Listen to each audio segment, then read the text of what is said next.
ನಮಸ್ಕಾರ, ಕನ್ನಡ ಒನ್ನಿಗೆ ಸ್ವಾಗತ. ನಾನು ಭಾಗ್ಯನಾರಾಯಣ ಬೊಗವರಪು. ಮುಸ್ಲಿಮರ ಆಸ್ತಿಗಳ ಮೇಲೆ ಕಣ್ಣಿಟ್ಟು ಕೇಂದ್ರ ಸರ್ಕಾರ, ಮೋದಿ ನೇತೃತ್ವದ ಸರ್ಕಾರ ವಕ್ಫ್ ಅಮೆಂಡ್ಮೆಂಟ್ ಬಿಲ್ ಅನ್ನುವಂತಹ ಕಾನೂನನ್ನು ಪಾಸ್ ಮಾಡಿಕೊಳ್ತು. ಹೇಗೋ ಪಾಸ್ ಮಾಡಿಕೊಳ್ತು, ಯಾಕಂದರೆ ಸಾಕಷ್ಟು ಜನರಿಗೆ ಸಾಕಷ್ಟು ಕಾರಣಗಳಿತ್ತು. BJPಗೆ ಸ್ವಂತ ಬಲದ ಮೇಲೆ ಶಕ್ತಿ ಇಲ್ಲದೆ ಹೋದರೂ ಸಹ ಮಿತ್ರ ಪಕ್ಷಗಳ ಸಹಾಯದಿಂದ ಲೋಕಸಭೆ ಮತ್ತು ರಾಜ್ಯಸಭೆಯಲ್ಲೇ ಪಾಸ್ ಆಯಿತು, ಅದೆಲ್ಲ ಆಯಿತು. ಆದರೆ ಇದು ಕಾನೂನುಬದ್ಧವಾಗಿಲ್ಲ ಮತ್ತು ಸಂವಿಧಾನಕ್ಕೆ ವಿರೋಧವಾದದ್ದು, ಮುಸ್ಲಿಮರ ಮೂಲಭೂತ ಹಕ್ಕುಗಳನ್ನು ಕಸಿಯುವ ಯತ್ನ ಅಂತ ಸಾಕಷ್ಟು ರಾಜಕೀಯ ಪಕ್ಷಗಳು, ವ್ಯಕ್ತಿಗಳು ಮತ್ತು ಸಂಘಟನೆಗಳು ಸುಪ್ರೀಂ ಕೋರ್ಟ್ ಕದ ತಟ್ಟಿದ್ವು. ಸುಪ್ರೀಂ ಕೋರ್ಟ್ನಲ್ಲಿ ಇವತ್ತು ಆ ಅರ್ಜಿಗಳ ವಿಚಾರಣೆಯ ಮೊದಲನೇ ದಿನ ಆಗಿತ್ತು. ಸುಮಾರು 73 ಅರ್ಜಿಗಳನ್ನು ವಿಚಾರಣೆಗೆ ತೆಗೆದುಕೊಂಡಂತಹ ಸುಪ್ರೀಂ ಕೋರ್ಟ್ ಒಂದೇ ದಿನದಲ್ಲಿ ಕೆಲವೇ ಗಂಟೆಗಳ ವಿಚಾರಣೆಯ ನಂತರ ವಕ್ಫ್ ಅಮೆಂಡ್ಮೆಂಟ್ ಬಿಲ್ಲಿಗೆ ತಡೆ ಕೊಡೋದಕ್ಕೆ ಸಿದ್ಧವಾಗಿ ನಿಂತಿತ್ತು. ಅದರಲ್ಲಿ ಮಾಡಲಾಗಿರುವ 3 ಬದಲಾವಣೆಗಳು, ಬಹುಮುಖ್ಯ ಬದಲಾವಣೆಗಳೇನಿತ್ತು, ಆ ಬದಲಾವಣೆಗಳ ಆಧಾರದ ಮೇಲೇ ಆ ಬದಲಾವಣೆಗಳೇನೆ ತಡೆಗೆ ಅರ್ಹ ಅಂತ ಸುಪ್ರೀಂ ಕೋರ್ಟ್ ಘೋಷಿಸಿಯೇ ಬಿಟ್ಟಿತ್ತು. ಆದರೆ ಕಡೆ ಕ್ಷಣದಲ್ಲಿ ಕೇಂದ್ರ ಸರ್ಕಾರದ ಲಾಯರ್ಗಳು ಗೋಗರೆದ್ರು, ದಯವಿಟ್ಟು ನಮಗೆ ಸ್ವಲ್ಪ ಸಮಯ ಕೊಡಿ, ನಾವು ಒಂದಷ್ಟು ವಿವರಣೆಯನ್ನು ಕೊಡ್ತೀವಿ, ನಾವು ಸಿದ್ಧವಾಗ್ತೀವಿ ಅಂತ ಕೇಳ್ಕೊಂಡಿದ್ದಕ್ಕೆ ಅರ್ಧ ಗಂಟೆ ಸಮಯ ಕೊಡ್ತೀನಿ ಅಂತ ಸುಪ್ರೀಂ ಕೋರ್ಟ್ ಹೇಳಿತು. ಅಷ್ಟೊತ್ತಿಗೆ ಸಂಜೆ 4 ಗಂಟೆ ದಾಟಿದ್ದರಿಂದ ಆ ವಿಚಾರಣೆಯನ್ನು ಮುಂದೂಡಿತು ಅಂದರೆ ಯಾವತ್ತಿಗೂ ಅಲ್ಲ, ನಾಳೆ ಮಧ್ಯಾಹ್ನ 2 ಗಂಟೆಗೇ ಅದು ವಿಚಾರಣೆಗೆ ಬರುತ್ತೆ.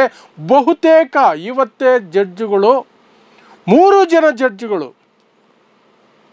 ನಿಶ್ಚಯವಾಗಿ ಮನಸ್ಸು ಮಾಡಿದರೆ ಇದಕ್ಕೆ ತಡೆ ಕೊಡಲೇಬೇಕು, ಇದು ಸಂವಿಧಾನ ವಿರೋಧಿಯಾದಂತಹ ಕಾನೂನು ಅನ್ನುವ ಮನಸ್ಥಿತಿಗೆ ಬಂದಿದ್ದಾರೆ.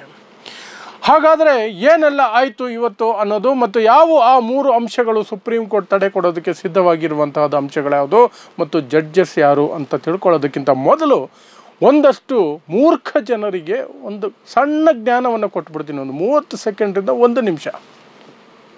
ವಕ್ಫ್ ಬಿಲ್ ಕೋರ್ಟಿಗೆ ಹೋಗುತ್ತೆ, ಸುಪ್ರೀಂ ಕೋರ್ಟಿಗೆ, ಅಲ್ಲಿ ತಡೆ ಸಿಗೋದು ನಿಶ್ಚಿತ ಅಂತ ನಾನು ಕಳೆದ ವಾರನೇ ಹೇಳಿದ್ದೆ. ಆಗ ಒಂದಷ್ಟು ಮೂರ್ಖರು, ಶತಮೂರ್ಖರು, ಭಕ್ತರ ಶಿಖಾಮಣಿಗಳು, ಭಕ್ತರು, ಅಂಧಭಕ್ತರು ಎಲ್ಲ ಮುಗಿಬಿದ್ದಿದ್ರು ನನ್ನ ಮೇಲೆ. ಕೋರ್ಟ್ ಆ ಅರ್ಜಿಗಳನ್ನೇ ವಜಾ ಮಾಡಿ ಬಿಸಾಕತ್ತೆ, ಅದನ್ನು ತಗೊಳ್ಳೋದೇ ಇಲ್ಲ. ಸಂಸತ್ತಿನಲ್ಲಿ ಪಾಸಾಗಿರೋ ಬಿಲ್ಲನ್ನು ಅದು ಹೇಗೆ ಕೋರ್ಟ್ ಪ್ರಶ್ನೆ ಮಾಡಿಬಿಡುತ್ತೆ, ಹಾಗೆ ಹೀಗೆ ಅಂತ ಇಲ್ಲದ ಕಥೆಗಳನ್ನು ಹೇಳಿದರು. ನನ್ನ ಬಗ್ಗೆ ಕೆಟ್ಟದಾಗ ಕಮೆಂಟ್ ಮಾಡಿಕೊಂಡು ಖುಷಿ ಪಟ್ಕೊಂಡಿದ್ರು. ಅವರೆಲ್ರಿಗೂ ಹೇಳೋದೊಂದೇ, ಜ್ಞಾನ ಅನ್ನೋದು ತಿಳುವಳಿಕೆಯಿಂದ ಬರುತ್ತೆ, ಶ್ರಮದಿಂದ ಬರುತ್ತೆ. ಯಾವುದೋ BJP IT ಸೆಲ್, ಯಾವುದೋ ಸಂಘ ಪರಿವಾರದ IT cell, RSS IT cell, ಅಥವಾ ಯಾವುದೋ ರೌಡಿ ಪಡೆಗಳು, ಧರ್ಮದ ಹೆಸರಿನಲ್ಲಿ ಕಟ್ಕೊಂಡಿರೋ ರೌಡಿ ಪಡೆಗಳು ಕಳಿಸುವಂತಹ ವಾಟ್ಸಪ್ ನ್ಯೂಸ್ನಿಂದ ಬರೋದಿಲ್ಲ. ಕಾನೂನು ಸಂವಿಧಾನಾತ್ಮಕವಾಗಿ ಇಲ್ಲ ಅಂದರೆ ಕೋರ್ಟ್ಗಳು ಮಧ್ಯಪ್ರವೇಶ ಮಾಡ್ತವೆ, ತಡೆಯನ್ನು ಕೊಡ್ತವೆ. ಕಾನೂನನ್ನೇ ರದ್ದು ಮಾಡುವಂತಹ ಅಧಿಕಾರ ಸುಪ್ರೀಂ ಕೋರ್ಟ್ಗೆ ಇದೆ. ಇದನ್ನು ತಿಳ್ಕೊಂಡ್ರೆ ಸ್ವಲ್ಪ ಆದರೂ ಜ್ಞಾನ ಪಡ್ಕೊಂಡಂಗೆ ಆಗುತ್ತೆ ಈ ಮೂರ್ಖ ಭಕ್ತರಿಗೆ. ಬಿಡಿ, ಹಾಳಾಗೋಗ್ಲಿ ಅವರು. ಸೊ ಇವತ್ತು ಏನಾಯಿತು, ಮೊದಲನೇ ದಿನ ಏಪ್ರಿಲ್ 16 ಫಿಕ್ಸ್ ಆಗಿತ್ತು. ಇವತ್ತು ಮಧ್ಯಾಹ್ನ ಬಂತು, ವಿಚಾರಣೆಗೆ ಬಂದ ತಕ್ಷಣವೇ ಪ್ರಮುಖವಾಗಿ ಕಾಂಗ್ರೆಸ್ ಪಕ್ಷದ ಕಡೆಯಿಂದ ಮತ್ತು ವಕೀಲರಾಗಿ ಇದನ್ನು ವಿರೋಧಿಸಿದ್ದಂಥದ್ದು ಕಪಿಲ್ ಸಿಬಲ್ ಅವರು ಎತ್ತಿದಂತಹ ಅಂಶಗಳ ಆಧಾರದ ಮೇಲೆ 3 ವಿಚಾರಗಳಿಗೆ ಜಡ್ಜಸ್, 3 ಜನ ಜಡ್ಜು, ತ್ರಿಸದಸ್ಯ ಪೀಠ ರಚನೆಯಾಗಿತ್ತು. ಯಾರ್ಯಾರಿದ್ರು ಆ ಪೀಠದಲ್ಲಿ ಅಂದರೆ ಚೀಫ್ ಜಸ್ಟಿಸ್ ಆಫ್ ಇಂಡಿಯಾ, ಭಾರತದ ಸರ್ವೋಚ್ಚ ನ್ಯಾಯಾಲಯದ ಮುಖ್ಯ ನ್ಯಾಯಮೂರ್ತಿಗಳಾದಂತಹ ಜಸ್ಟಿಸ್ ಸಂಜೀವ್ ಖನ್ನಾ, ಮತ್ತು ಅವರ ಜೊತೆ ಇದ್ದಂತಹ ನ್ಯಾಯಾಧೀಶರು ಜಸ್ಟಿಸ್ PV ಸಂಜಯ್ ಕುಮಾರ್, ಇನ್ನೊಬ್ಬರು ಜಸ್ಟಿಸ್ KV ವಿಶ್ವನಾಥನ್. ಈ 3 ಜನ ಸಹ ಆಲ್ಮೋಸ್ಟ್ ಒಂದೇ ಮನಸ್ಥಿತಿಗೆ ಅಥವಾ ಒಂದೇ ನಿರ್ಧಾರಕ್ಕೆ ಬಂದು ಕೂತಿದ್ರು. ಅವರು ಎತ್ತಿದಂತಹ 3 ಮುಖ್ಯವಾದ ವಿಚಾರಗಳು, ಇದಕ್ಕೆ ತಡೆ ಕೊಡೋದಕ್ಕೆ ಅರ್ಹ ಇದು ಈ ಕಾನೂನು ಅಂತ ಎತ್ತಿದಂತಹ 3 ಅಂಶಗಳು ಯಾವುದು ಅನ್ನೋದಾದರೆ, ಒಂದು ವಕ್ಫ್ ಬೈ ಯೂಸರ್, ಯಾರು ಬಳಕೆ ಮಾಡ್ತಿದ್ದಾರೋ ವಕ್ಫ್ ಆಸ್ತಿ ಅನ್ನುವ ಹೆಸರಿನಲ್ಲಿ, ಅದರ ವಿಚಾರವಾಗಿ ಅದರ ವಿವರಣೆಯನ್ನು ಕೊಡ್ತೀನಿ. 1 ನಿಮಿಷ, 3 ಹೇಳಿಬಿಡ್ತೀನಿ ಮೊದಲಿಗೆ.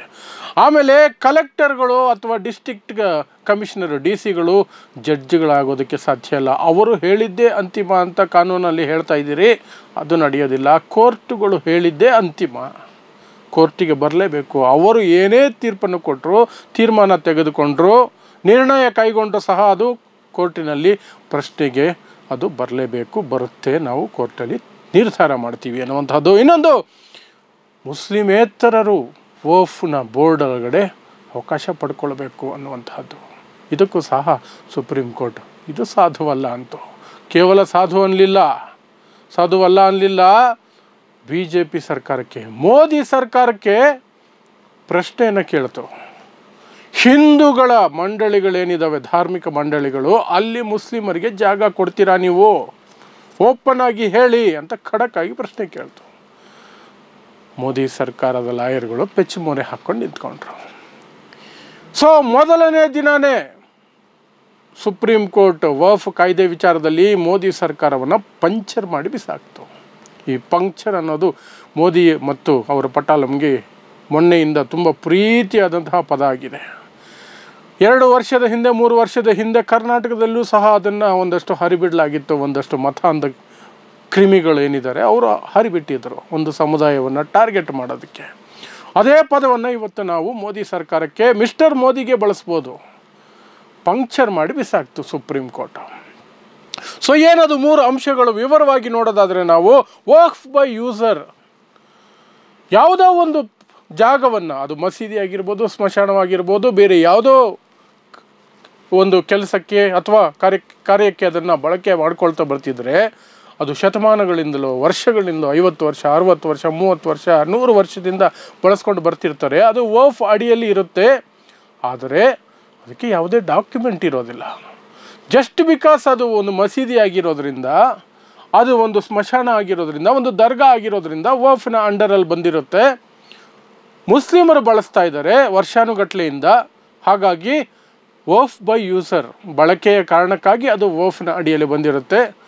ಅದನ್ನು ಕಾಗದ ಪತ್ರಗಳನ್ನು ತಗೊಂಡು ಬರಬೇಕು ಅಂತ ಕಾಯ್ದೆ ಹೇಳೋಕೆ ಹೊರಟಿತ್ತು. ಇಲ್ಲದೆ ಹೋದರೆ ಅದನ್ನು ಸರ್ಕಾರದ ಅಧೀನದಲ್ಲಿಟ್ಕೊಂಡು ನಿರ್ಧಾರ ಆಗೋವರೆಗೂ ಸರ್ಕಾರನೇ ಇಟ್ಕೊಂಡಿರುತ್ತೆ. ಅದು ವಕ್ಫ್ಗೆ ಸೇರಬೇಕಾ ಬೇಡವಾ ಅನ್ನೋದು. ಮತ್ತು ಆ ನಿರ್ಧಾರ ತೆಗೆದುಕೊಳ್ಳೋದು ಕೂಡ ಡಿಸ್ಟ್ರಿಕ್ಟ್ ಕಮಿಷನರ್ ಅಂತೆ, ಕಲೆಕ್ಟರ್ ಅಂತ ಏನು ಕರೀತಾರೆ ಬೇರೆ ರಾಜ್ಯಗಳಲ್ಲಿ. ಕರ್ನಾಟಕದಲ್ಲಿ DC ಅವರು ನಿರ್ಧಾರ ಕೈಗೊಳ್ತಾರೆ. ಈ ಅಂಶವನ್ನು ಸುಪ್ರೀಂ ಕೋರ್ಟ್ ಇದು ಸಾಧುವಲ್ಲ, ವಕ್ಫ್ ಬೈ ಯೂಸರ್ ಮುಂದುವರಿಯಬೇಕು, ಯಥಾಸ್ಥಿತಿ ಇರಬೇಕು. ಅದಕ್ಕೆ ಎಲ್ಲಿಂದ ಡಾಕ್ಯುಮೆಂಟ್ಸ್ ತರ್ತಾರೆ? ಒಂದು ಮಸೀದಿ ಕಟ್ಟಿ 300-400 ವರ್ಷ ಆಗಿರುತ್ತೆ, ಅದಕ್ಕೆ ಡಾಕ್ಯುಮೆಂಟ್ ಎಲ್ಲಿಂದ ತರೋದು? ಒಂದು ಸ್ಮಶಾನ, ಮುಸ್ಲಿಮರ ಸ್ಮಶಾನ, ಕಬ್ರಸ್ತಾನ್, ಅದು 100 ವರ್ಷಗಳಿಂದ ಬಳಕೆಯಲ್ಲಿರುತ್ತೆ. 100 ಶವಗಳನ್ನು ಹೂತಿರ್ತಾರೆ, ಇವತ್ತಿಗೂ ಬಳಸ್ಕೊಳ್ತಿರ್ತಾರೆ. ಅದಕ್ಕೆ ಡಾಕ್ಯುಮೆಂಟ್ ಎಲ್ಲಿಂದ ತರಬೇಕು ವಕ್ಫ್ ಬೋರ್ಡು? ಇದೆಲ್ಲ ಸಾಧ್ಯ ಇಲ್ಲ. ಇದಕ್ಕೆ ಈ ಕಾರಣಕ್ಕೆ ಸ್ಟೇ ಕೊಡೋದಕ್ಕೆ ನಾವು ಸಿದ್ಧರಿದ್ದೀವಿ ಅಂತ ಹೇಳೇ ಬಿಡ್ತದೆ. ಆಮೇಲೆ ಗೋಗರ್ದಿದ್ದು ಸೆಂಟ್ರಲ್ ಗೌರ್ಮೆಂಟ್, ಸಮಯ ಕೊಡಿ, ನಾವೇನೋ ಹೇಳ್ತೀವಿ, ನಮಗೆ ಇನ್ನೂ ಒಂದು ಸ್ಟಡಿ ಮಾಡಬೇಕು ಹಾಗೆ ಅಂತ. ಆಮೇಲೆ 2ನೇ ಅಂಶ, ಸ್ಟೇ ಕೊಡೋದಕ್ಕೆ ಲಾಯಕ್ ಹೊಂದಿದ್ದು ಸುಪ್ರೀಂ ಕೋರ್ಟ್, ಕಲೆಕ್ಟರ್ಗಳ ತೀರ್ಮಾನವೇ ಅಂತಿಮ. ಯಾವುದೇ ಒಂದು ವಿಚಾರ ವ್ಯಾಜ್ಯ ಬಂದಾಗ ಅದು ವಕ್ಫ್ ಭೂಮಿನ ಇಲ್ವಾ ಅಂತ ಆಯಾ ಜಿಲ್ಲಾ ಅಧಿಕಾರಿಗಳು ಅವರು ತೀರ್ಮಾನ ಕೈಗೊಳ್ತಾರೆ. ಅದನ್ನು ಸುಪ್ರೀಂ ಕೋರ್ಟ್ ತಳ್ಳಿ ಹಾಕ್ತಾವೆ. ಇಲ್ಲ, ಅವರು ಏನೇ ತೀರ್ಮಾನ ಕೈಗೊಂಡ್ರು ಅವರು ಅದನ್ನು ಅಂತಿಮ ಅಂತ ಪರಿಗಣಿಸೋದಕ್ಕೆ ಸಾಧ್ಯ ಇಲ್ಲ. ಅದು ಕೋರ್ಟಿಗೆ ಬರಲೇಬೇಕು, ಕೋರ್ಟಲ್ಲಿ ನಿರ್ಧಾರ ಆಗಬೇಕು. ಕೋರ್ಟ್ ಕೊಡುವ ತೀರ್ಪೇ ಅಂತಿಮ. ಕೋರ್ಟಲ್ಲಿ ಪ್ರಶ್ನೆ ಆಗೋದಕ್ಕೆ ಅವಕಾಶ ಇರಲೇಬೇಕು ಅಂತ ಹೇಳ್ತು. ಸೊ ಈ ಪಾಯಿಂಟ್ ಆಧಾರದ ಮೇಲೆಯೂ ಸಹ ಇದಕ್ಕೂ ಸಹ ನಾವು ಸ್ಟೇ ಕೊಡಬೇಕದಕ್ಕೆ ಸಿದ್ಧವಾಗಿದ್ದೀವಿ ಅಂತ ಹೇಳ್ತು.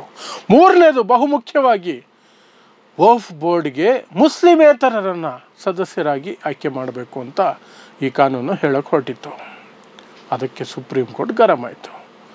ಸೀದಾ ಕೇಳ್ತು, ಹಿಂದೂಗಳ ಧಾರ್ಮಿಕ ಮಂಡಳಿಗಳಲ್ಲಿ ಮುಸ್ಲಿಮರಿಗೆ ಅವಕಾಶ ಮಾಡಿಕೊಡ್ತೀರಾ? ನೇರವಾಗಿ ಹೇಳಿ ಅಂತ ಕೇಳ್ತು. ಅದಕ್ಕೆ ಉತ್ತರ ಇರಲಿಲ್ಲ. ಈ ಪಾಯಿಂಟನ್ನು ಸಹ ಇಟ್ಕೊಂಡು ನಾವು ಸ್ಟೇ ಕೊಡಬಹುದು. ಅಧಿಕಾರಿಗಳು ಯಾರು DC ಇನ್ಯಾರು ಅದಕ್ಕೆ ಸಂಬಂಧಪಟ್ಟಂತಹ ಅಧಿಕಾರಿಗಳು, ಗೌರ್ಮೆಂಟ್ ಅಫಿಷಿಯಲ್ಸ್ ಯಾರು ಇರ್ತಾರಲ್ಲ, ಅವರನ್ನು ಹೊರತುಪಡಿಸಿ ಬೇರೆ ಯಾವ ಸದಸ್ಯರು ಸಹ ಮುಸ್ಲಿಮೇತರರಾಗಿರಬಾರದು. ಅದನ್ನು ಮುಸ್ಲಿಮರೇ ಅಂತ DC ಮುಸ್ಲಿಮರೇ ಅಂತ ಮಾಡೋದಕ್ಕೆ ಸಾಧ್ಯ ಇಲ್ಲ. ಹಾಗಾಗಿ ಅವರು ಬೇಕಾದರೆ ಅಧಿಕಾರಿಗಳು ಏನಿರ್ತಾರೆ ಆ ಒಂದು ಮಂಡಳಿಯ ವಿಚಾರವಾಗಿ ಸರ್ಕಾರದ ವತಿಯಿಂದ ಆ ಅಧಿಕಾರಿಗಳಲ್ಲಿ 2, ಅದು ಸಹ ಮ್ಯಾಕ್ಸಿಮಮ್ 2 ಮಾತ್ರ ಮುಸ್ಲಿಮೇತರರಾಗಿರಬಹುದು. ಮಿಕ್ಕಂತೆ ಎಲ್ಲ ಸದಸ್ಯರು ಮುಸ್ಲಿಮರೇ ಆಗಿರಬೇಕು ಅಂತ ಸುಪ್ರೀಂ ಕೋರ್ಟ್ ಹೇಳ್ತು. ಆ ಅಂಶದ ಮೇಲೆಯೂ ಸಹ ನಾವು ತಡೆಯನ್ನು ಕೊಡೋದಕ್ಕೆ ಸಿದ್ಧವಾಗಿದ್ದೀವಿ ಅಂತ ಇವತ್ತು ಹೇಳ್ತು. ಆದರೆ ಕೊನೆ ಕ್ಷಣದಲ್ಲಿ ಕೇಂದ್ರ ಸರ್ಕಾರದ ಲಾಯರ್ಸ್ ಗೋಗರದ ನಂತರ ಸಂಜೆ ಆಗೋಯ್ತು ಅನ್ನೋ ಕಾರಣಕ್ಕೆ ನಾಳೆ ಮಧ್ಯಾಹ್ನ 2 ಗಂಟೆಗೆ ಈ ವಿಚಾರಣೆಯನ್ನು ಮುಂದೂಡಿದೆ. ನಾಳೆ ಆಲ್ಮೋಸ್ಟ್ ಈ ವಿಚಾರಣೆಗೆ ಅಥವಾ ಈ ಒಂದು ಪ್ರಕರಣಕ್ಕೆ ಸ್ಟೇ ಬಂದುಬಿಡುತ್ತೆ, ತಡೆ ಆಜ್ಞೆ ಬಂದುಬಿಡುತ್ತೆ. ಆನಂತರ ಅದೆಷ್ಟು ತಿಂಗಳು ವರ್ಷ ಕೇಸ್ ನಡೆಯುತ್ತೋ ಗೊತ್ತಿಲ್ಲ. ಆದರೆ ಸದ್ಯಕ್ಕೆ ವಕ್ಫ್ ಬೋರ್ಡಿನ ಆಸ್ತಿಗಳನ್ನು ಕಬಳಿಸುವ ಪ್ರಯತ್ನಕ್ಕೆ BJP ಸಾಧ್ಯವೇ ಆಗಲ್ಲ. ಸುಪ್ರೀಂ ಕೋರ್ಟ್ ಗಟ್ಟಿಯಾಗಿದೆ. Thanks to chief justice of India. ಅವರು ಚೀಫ್ ಜಸ್ಟಿಸ್ ಆದ ಕ್ಷಣದಿಂದಲೂ ಸಹ ಕಂಡ ಮಸೀದಿಗಳ ಹತ್ರ ಹೋಗಿ, ದರ್ಗಾಗಳ ಹತ್ರ ಹೋಗಿ, ಇದು ದೇವಸ್ಥಾನ ಆಗಿತ್ತು, ಇಲ್ಲಿ ಲಿಂಗ ಇದೆ, ಇಲ್ಲಿ ಮೂರ್ತಿ ಇದೆ ಅಂತ ಹೇಳುವಂತಹ ಪ್ರಕರಣಗಳನ್ನು ಯಾವ ಕೋರ್ಟು ತೆಗೆದುಕೊಳ್ಳಬಾರ್ದು, ನಾವು ಅಂತಿಮ ತೀರ್ಪು ಕೊಡೋವರೆಗೂ ಅಂತ ಹೇಳಿದ್ದು ಒಂದಾದರೆ, ಗವರ್ನರ್ಗಳು, ರಾಜ್ಯ ಸರ್ಕಾರ, ಸಚಿವ ಸಂಪುಟ, ವಿಧಾನಸಭೆಗಳು ಪಾಸ್ ಮಾಡಿದ ಬಿಲ್ಲುಗಳ ಮೇಲೆ ವರ್ಷಗಟ್ಟಲೆ ಕೂತ್ಕೊಳ್ಳೋ ಹಾಗಿಲ್ಲ, ಅದಕ್ಕೆ ಒಂದು ಟೈಮ್ ಫ್ರೇಮ್ ನಾವು ಕೊಡ್ತೀವಿ, ಇಷ್ಟು ದಿನಗಳ ಒಳಗೆ ನೀವು ಅದನ್ನು ಕ್ಲಿಯರ್ ಮಾಡಬೇಕು ಅಂತ 3 ಟೈಮ್ ಟೇಬಲನ್ನು ಕೊಟ್ಟಂತಹದ್ದು ಒಂದು ತೀರ್ಪು. ಇತಿಹಾಸದಲ್ಲಿಯೇ ಮೊದಲ ಬಾರಿಗೆ ರಾಷ್ಟ್ರಪತಿಗೂ ಸಹ ಗಡುವನ್ನು ನಿಗದಿ ಮಾಡಿದಂತಹ ಐತಿಹಾಸಿಕ ತೀರ್ಪು ಕಳೆದ ವಾರ ಬಂದಿತ್ತು. ಇಂತಹ ತೀರ್ಪುಗಳನ್ನೇ ಕೊಡ್ತಾ ಬರ್ತಿರುವಂತಹ